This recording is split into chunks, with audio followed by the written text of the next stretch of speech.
Hey everybody, it's Randy with Lowbuck LS here again, and this week I'm going to be making another attempt at getting myself a set of decapped injectors. So if you watched my video last week, you saw I had some frustration there. I had got a set of 8 junkyard injectors and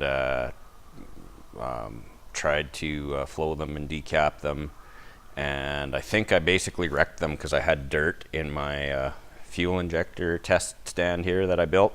So I've cleaned that out, and I'm gonna make one more attempt at getting myself a set of decapped injectors. I got this fuel rail and another set of 8 junkyard injectors here. So, and these ones actually match the injectors that are in my truck. So between these set of 8 that I got from the junkyard and the 8 that are in my truck, I've got 16 injectors that I can use to make hopefully a match set. So yeah, we'll basically same thing as last video. I'm gonna test them, flow test them stock before decapping, decap them, and then test them again after I've decapped them, and we'll see what they flow. If they're a reasonably matched set, we'll call it good, and if not, then I'll take the injectors out of my truck and see if we can get a set that's matched within a few percent of each other. So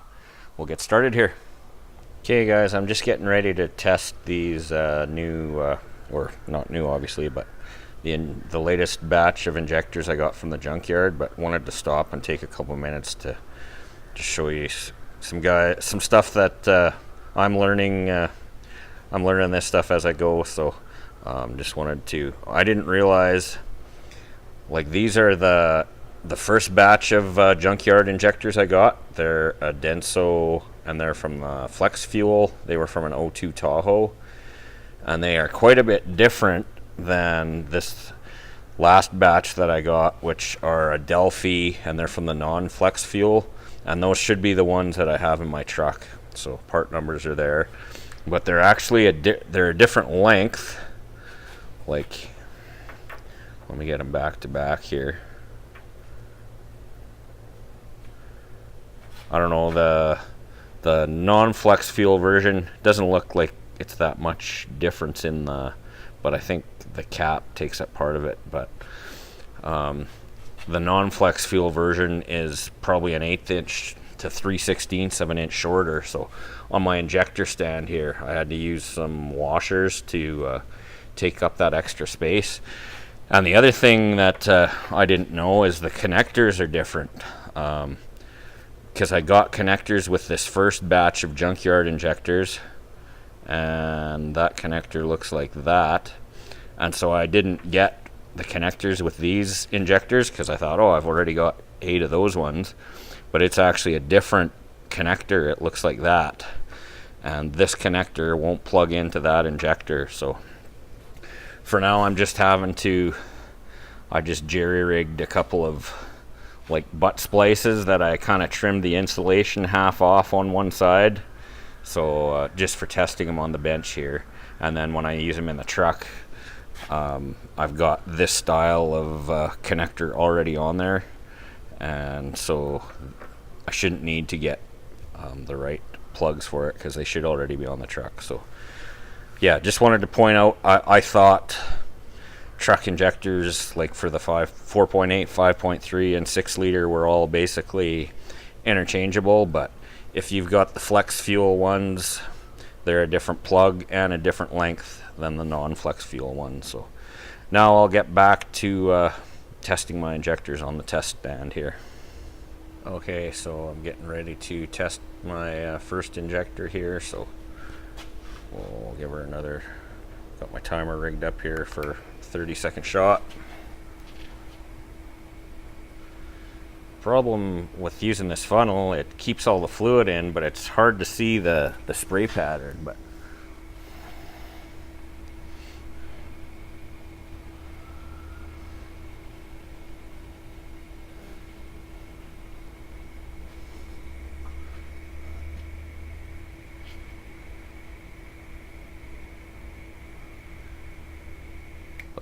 made a reasonable amount of fluid there, so I'm going to do, I'll probably do, I think I'll do like 3 tests on each injector just to make sure they're good and consistent. I won't make you guys suffer through watching me test all 8, but so far it looks like these injectors are flowing a reasonable amount in their stock condition as I pulled them from the junkyard. So I'm going to write down these results. Looks like it flowed about 120, just under 125. So we'll record those results. I'll do 2 more tests on this injector and get the other 7 done as well, and then I'll come back on the camera and let you know my results. So talk to you in a bit. Hey guys, I just wanted to fire up the camera again for a minute. So I'm going through and testing these stock injectors from the junkyard, and I'm learning some new things, and so yeah, I just wanted to fire up the camera again for a sec. So these are the results I have so far. First injector tested really good. I got 123 milliliters in the first 30-second test, 122 in the second one, and then it started to drop, 105. And then the second injector test, this is injector number 2 I've got in the stand right now. First test it flowed decent, 110 milliliters, and then the second test it flowed 50 milliliters. So I'm starting to think that, and I think some of you guys in the last video had kind of commented along this lines that these injectors might not like being held wide open, like have a full 12 volts to them for 30 seconds at a time. Because I'll just show you something interesting here. So right now I'm hooked up to my 30-second timer with injector number 2, and I'll just start it up here and we'll see how it does. So it's started out okay. Actually, you guys probably can't even see that. Let me, I'll stop the camera for a second and reposition things here so you can actually see the spray of the injector. But basically what's happening is it's started out reasonably strong, and now it's gone to a trickle and just a drop every few seconds, and now my 30 seconds is up. So I'll reposition the camera here so you can see the spray pattern and exactly what's happening during that 30-second test, and then I'll show you something interesting that I'm starting to figure out. Okay, so I'm just going to show you a different camera angle here where you can hopefully actually see the spray pattern. So I'm going to start a 30-second test again on injector number 2, and even that time it started out weak, and you can see it's petering off. And let me try and, yeah, now it's just down to a drip. So, you know, it's almost like, based on what I was seeing last week, I would think this injector is like buggered or plugged or something. But we'll just wait for our 30-second test to be done. Now it's done. Injector stopped. But now, if I hook up this other injector tester that actually pulses the injector, I can actually bring that injector back and get it flowing right here. So I'm just going to stop the camera for a second and disconnect my 30-second timer and hook up this injector tester here that will actually pulse the injectors, and you'll see the flow in that injector. I'll be actually able to bring it back to flowing the way it probably should. So basically the theory that I have right now is that these injectors, or it could even be this little timer module or whatever, but something in my system doesn't like being held open for 30 seconds and having a full 12 volts to the injector. Like either the injector is getting hot or something in this thing is getting hot and limiting the current. But I'm noticing that, you know, the longer the injector is held open, the less it's going to flow. So I'll just hook this other injector tester back up and show you how just pulsing it a few times will bring the flow back to normal. So stand by. Okay, so I've got this other injector tester hooked up now. Let me just get this wire out of the way. So I haven't touched a thing. Still injector number 2 in the test stand here, and it's still last time we left it, it was basically not flowing at all. But now I just want to show you what happens when I pulse this thing a few times. So it's set in mode 1 here to do a 250 millisecond pulse every time I push this pulse button. So see, the first time it still not flowing great, but every time I press it, the flow is getting stronger and stronger. So now I'd say it's pretty well back to flowing what, you know, it seems like it's flowing normally again. So yeah, I think something about leaving basically, and I'm starting to think more and more that it's actually the injector and not my timer module. Like, I don't think these injectors like being held full open with 12 volts on them for 30 seconds at a time. So I think I'm going to restart my injector test here, and I'm going to use this injector tester set in mode 1 to do a 250 millisecond pulse every time I push this button. And I'm just going to push this button like 50 times for each injector and compare our flow that way. So yeah, I'll see what happens when I do that and pick up a little later here. Okay guys, I just wanted to hop back on here. So I have successfully tested all of these junkyard injectors in stock form before decapping them, and I'm actually starting to see some consistency, which is helping me have some confidence in my system of testing here. So I'm using this Allosun EM276 injector tester in mode 1, which is a 250 millisecond pulse every time I've hit that button. So and I found that 50 cycles wasn't giving me enough fluid in the test chamber to give a good sample, so I ended up doing 100 pulses for each injector. I did 100 250 millisecond pulses. So that means yeah, for every injector I've pressed that button 100 times, 8 injectors, so I've just pressed that button 800 times. So that's kind of the hardest part, is keeping track of how many times you've pressed the button, but I kind of got a system for that now. And I'm starting to see a pattern in the results here.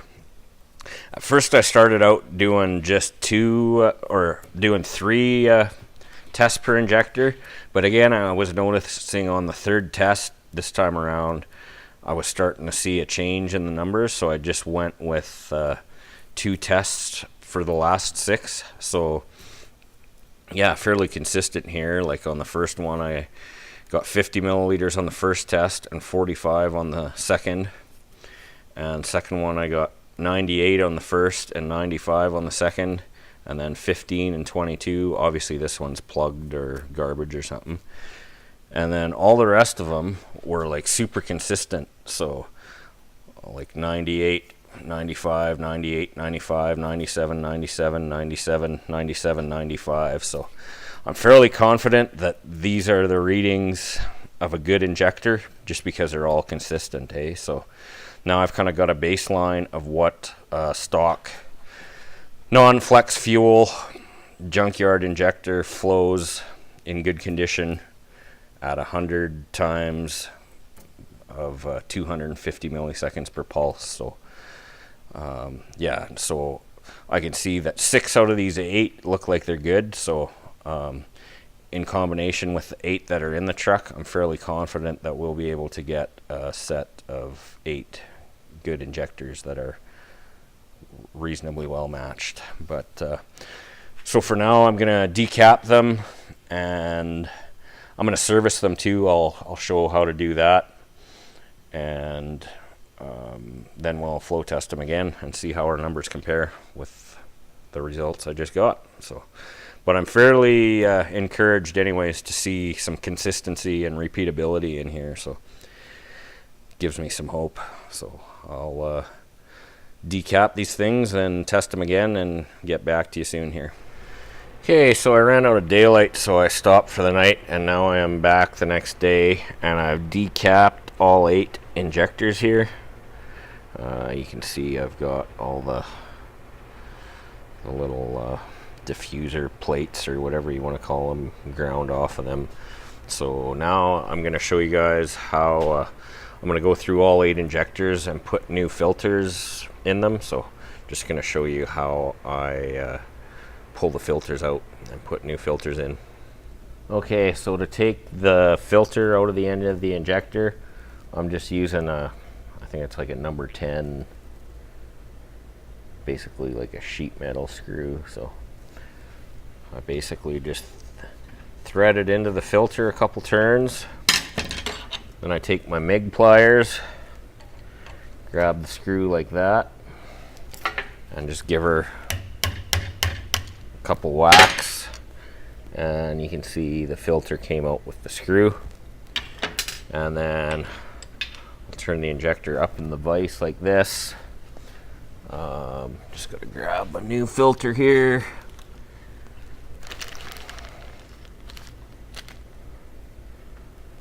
There's the new little injector filter. So I'm just going to drop it in there. And then I've got a punch here.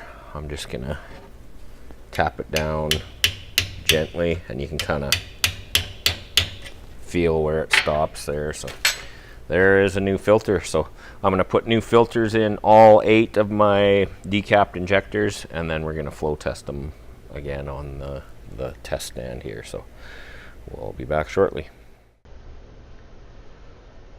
And that is what the filter looks like down in the injector there. So I've got all 8 filters put in. Now we're going to run them all through the test stand here and see how they flow. I feel like this might not be the most riveting content, so I won't make you guys watch, because to be honest, I'm getting a little bored of testing injectors. So you guys are probably getting bored of watching me test injectors. So I'm going to whip through testing all 8 of these and write down the results and get back to you when I'm done. Talk to you in a bit. Okay, so here are the results after I've changed the filters and decapped them and tested them all again. So the lowest ones are 270 milliliters for 100, 250 millisecond pulses. And the highest ones, there's 295, 297, number 8 made. So, but the good thing I'm noticing is all the tests, like there's differences between the injectors, but between the 2 tests, for the most part, they're pretty similar. Except for this one, I think a squirrel might have ran by or something and I got distracted. So I did another test on this one and got 2 that were the same. So I'm just going to flip the camera around here and we'll have a little chat. Okay guys, I'm going to wrap it up for this week. I was hoping that I would be done with injectors by the end of this video, but it's Tuesday again and I want to be consistent with putting out the videos every Tuesday at 7 o'clock, so I'm going to put this one up anyways. There's still more to do, but I'm encouraged with the results I'm getting here. So next step is going to be pull the injectors out of the truck, service and decap those ones, flow test those ones, and then pick our best 8 and get a match set and put them in the truck. And then what I've got coming up after that, we'll do some street tuning. I'll show you guys how to use HP tuners, the real-time tuning, to tune our VE table. And then I don't have it out here, but I've got my hooker cast manifolds. I did that unboxing video a few videos back of the passenger side one, but now I've got the driver's side one and the crossover pipe. And then I'll have to do some fabricating between the Basically the hooker cast manifold, passenger side one, where it goes up to the turbo. Have to do a V-band to a T4 flange adapter, and then I'll have to do I want to do get rid of the factory MAF sensor that I'm using right now, and do a separate IAT sensor, and show you guys how to come up with the scalers for HP tuners for that. So yeah, but I'm getting kind of tired of working on fuel injectors, and you guys are probably tired of watching me work on fuel injectors. So unfortunately, there's probably going to be one more, at least part of this week spent working on fuel injectors, but I figured it was more important to get a video out when I said I was going to. So I'm going to wrap it up for this week. Thanks for watching. Like and subscribe if you find some value in this, and we'll talk to you again next Tuesday. Bye for now.